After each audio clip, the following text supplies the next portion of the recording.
میں تو جب بھی سورہ یوسف پڑھتا ہوں نا جی تو دل کی دھڑکن تیز ہو جاتی ہے، رکت طاری ہو جاتی ہے۔ یہ ایک ایسی صورت ہے جتنی بار آپ اسے سنیں تو آپ ایک وکھرے جہاں میں داخل ہو جاتے ہیں۔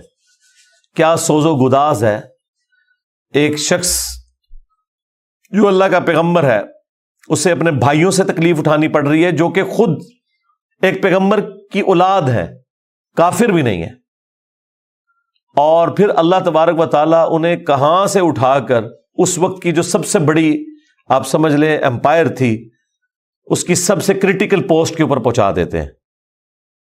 اور بیسیکلی اس میں نبی الاسلام کو بھی تسلی تھی کہ آج تو آپ کو مشرکین عرب کی تکلیفیں اٹھا کر مکے سے مدینہ ہجرت کرنی پڑ رہی ہے، لیکن ایک دن آئے گا کہ آپ فاتح کی حیثیت سے مکے میں واپس آئیں گے۔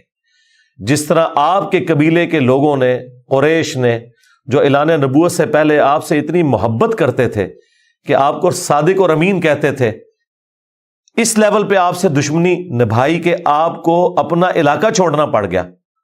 ایک دن آئے گا انہی لوگوں میں آپ فاتح بن کر آئیں گے، اور اس وقت آپ بادشاہ ہوں گے، اللہ کے خلیفہ ہوں گے، اختیار آپ کے پاس ہوگا۔ جس طرح کہ یوسف علیہ السلام کو ان کے بھائیوں سے تکلیف پہنچی اور انہوں نے ان کو بیچ دیا، وہ غلامی کی زندگی انہیں گزارنی پڑی، اس کے بعد جیل کی زندگی، اور الٹیمیٹلی اللہ تعالیٰ نے انہیں مصر میں آپ سمجھ لیں بے تاج بادشاہی بنا دیا۔ لیکن وہاں پہ بھی اینڈ رزلٹ کیا نکلا؟ لا تثریب علیکم اليوم، آج کے دن میں تم پہ کوئی گرفت نہیں کروں گا۔ اور یہاں پر بھی نبی علیہ السلام بھی جب آپ کو پتہ ہے مکے میں داخل ہوئے تو آپ نے وہی الفاظ دہرائے جو یوسف علیہ السلام نے دہرائے تھے، لا تثریب علیکم اليوم، آج میں تم پہ کوئی گرفت نہیں کروں گا۔ یار یہ اخلاقیات پیغمبروں کے ہی ہوتے ہیں، یہ حوصلہ پیغمبروں کے اندر ہی ہوتا ہے۔ اللہ تعالیٰ ایک خاص انہیں یہ ملکہ دے دیتا ہے، وہ اپنے نفس پر اتنا قابو پا لیتے ہیں کہ اپنے دشمنوں کے لیے اتنا نرمی کا رویہ تمام اختیار کے باوجود، یہ نبیوں کا ہی خاصہ ہے۔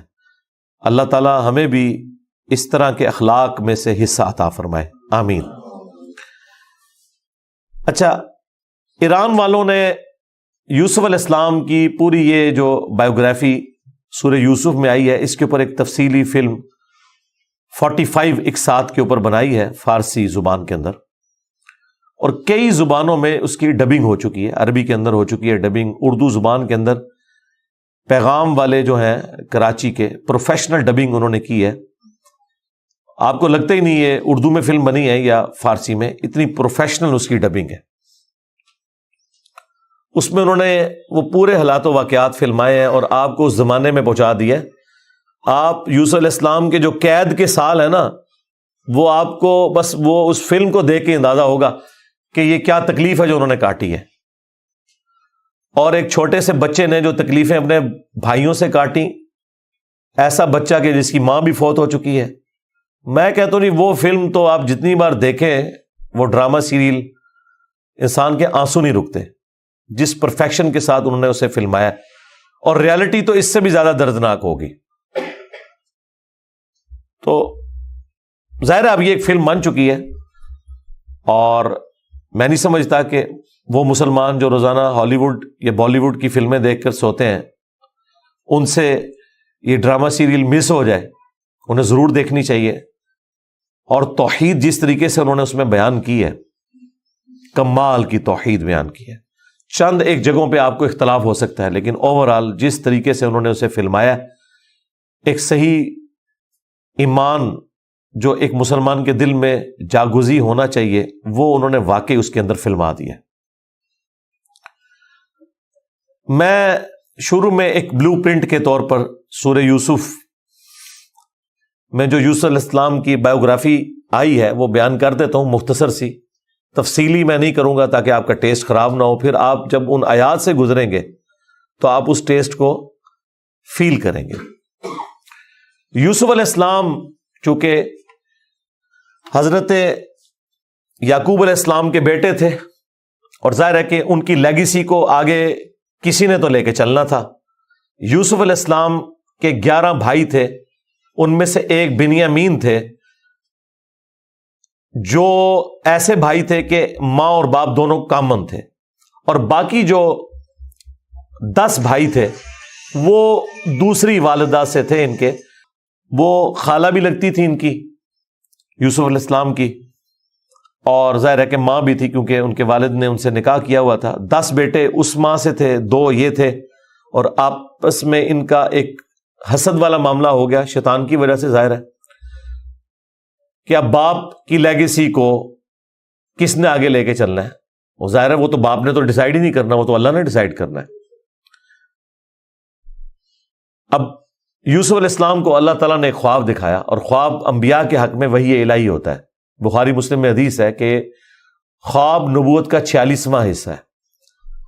حضرت ابراہیم علیہ السلام کو بھی خواب میں ہی دکھایا گیا تھا، سورہ صافات میں آتا ہے کہ میں اپنے بیٹے کی قربانی کر رہا ہوں، اسی لیے انہوں نے اسے ایگزیکیوٹ کرنے کی کوشش کی اور اللہ تعالیٰ نے فدیہ بھیج دیا، لیکن ایگزیکیوٹ اتنی بڑی ایکٹیویٹی کو کرنا کہ بیٹا قربان کرنا، اسی لیے تھا کہ وہ وحی الہی تھا۔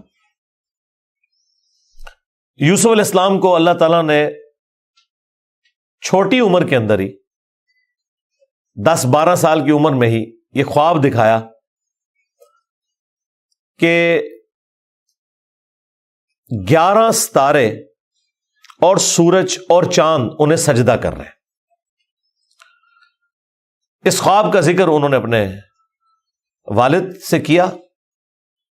ظاہر ہے اس زمانے میں تو والد ہی ڈائریکٹ ٹریننگ کیا کرتے تھے اپنی اولاد کی، اور ایک بڑی فرینکنس ہوتی تھی، اور پھر نبی کی اولاد۔ حضرت یعقوب علیہ السلام کو پتہ چل گیا کہ میری اس نبوت کا وارث اب یہ ہونے والا ہے، یعنی 12 بچوں میں سے اس کے سر کے اوپر یہ تاج نبوت سجنا ہے۔ تو ظاہر ہے باقیوں نے تو حسد کرنا ہے، حسد تو آ ہی جاتا ہے، آدم علیہ السلام کے بیٹوں میں آیا تھا، تو یہ اولاد آدم والا ہی معاملہ ہے۔ بہرحال وہ حسد آیا۔ حضرت یعقوب علیہ السلام نے یوسف علیہ السلام سے کہا تھا کہ اس خواب کا ذکر تم نے اپنے بھائیوں سے نہیں کرنا، ورنہ وہ تمہارے خلاف کوئی نہ کوئی چال چلیں گے۔ لیکن بہرحال یہ خواب والی بات کسی طریقے سے لیک ہو گئی، یوسف علیہ السلام نے تو نہیں کی، لیکن شاید آپ کی بیوی نے سنی اور انہوں نے باقی بیٹوں تک بات پہنچا دی۔ بہرحال کچھ ہوا ایسا معاملہ، اور ان کو اس اعتبار سے بھی اشارے مل گئے کہ یوسف علیہ السلام کے ساتھ زیادہ برتاؤ ایکسٹرا آرڈنری کرتے تھے یعقوب علیہ السلام، کیونکہ انہیں پتا تھا کہ یہ اللہ کے پیغمبر ہیں، اور انہوں نے اس توحید کی دعوت کو میرے بعد آگے لے کر چلنا ہے۔ حضرت یعقوب علیہ السلام کے جو باقی بیٹے تھے 10، 11واں تو خیر وہ چھوٹا تھا، وہ ان کا چھوٹا بھائی تھا، اس کے ساتھ تو مسئلہ کوئی نہیں تھا۔ وہ 10 بیٹوں نے اپنے باپ سے کہا کہ ہم دیکھتے ہیں کہ آپ بڑے پوزیسو ہیں یوسف کے معاملے میں، اسے آپ ہمارے ساتھ بھیجیں، یہ بھی ہمارے ساتھ کھیلا کودا کرے، جب ہم اپنے جانوروں کو چرانے کے لیے لے جاتے ہیں تو اس کو بھی ساتھ لے جائیں گے، تھوڑی اس کی بھی آؤٹنگ ہو جائے گی۔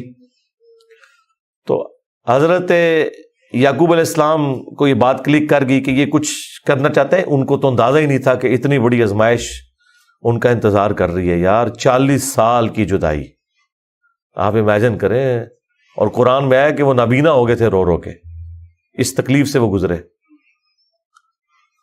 تو انہوں نے کہا کہ مجھے خطرہ ہے کہ تم یوسف کو صحیح طریقے سے دیکھ بھال اس کی نہیں کرو گے، کیئر لیس ہو جاؤ گے، چھوٹا بچہ ہے، کوئی بھیڑیا اس پہ حملہ آور نہ ہو جائے۔ انہوں نے کہا ہمارے ہوتے ہوئے 10 بھائی جس کے ہوں تو پھر تو ہم پھر نام کے ہی جوان ہوئے۔ بہرحال وہ تقدیر میں لکھا تھا، ایسا تو ہونا تھا۔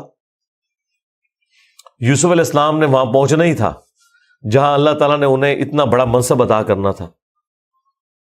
وہی ہوا، تنگ آ کے یعقوب علیہ السلام نے اجازت دے دی، وہ لے گئے یوسف علیہ السلام کو، اور پلان یہ بنایا کہ اسے قتل کریں گے، لیکن ایک بھائی تھا جو آڑے آ گیا، اس نے کہا قتل نہ کرو،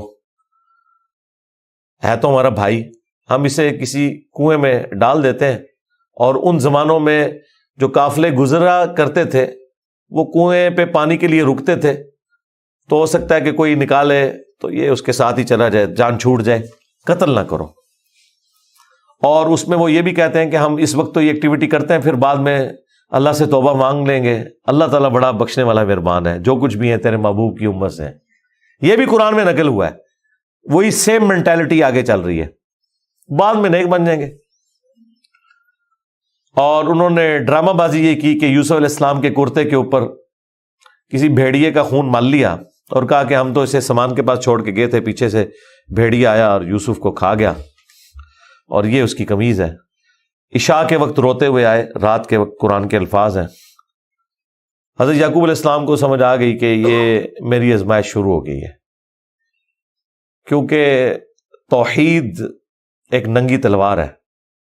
انہیں سمجھ آ گئی تھی کہ میں نے اپنے بیٹے سے جو اتنی شدید محبت رکھی ہے نا، اللہ تعالیٰ مخلوق کی محبت کو برداشت نہیں کرتا، ایٹ لیسٹ ایک پیغمبر کے دل میں اس ایکسٹریم لیول کے اوپر جا کر۔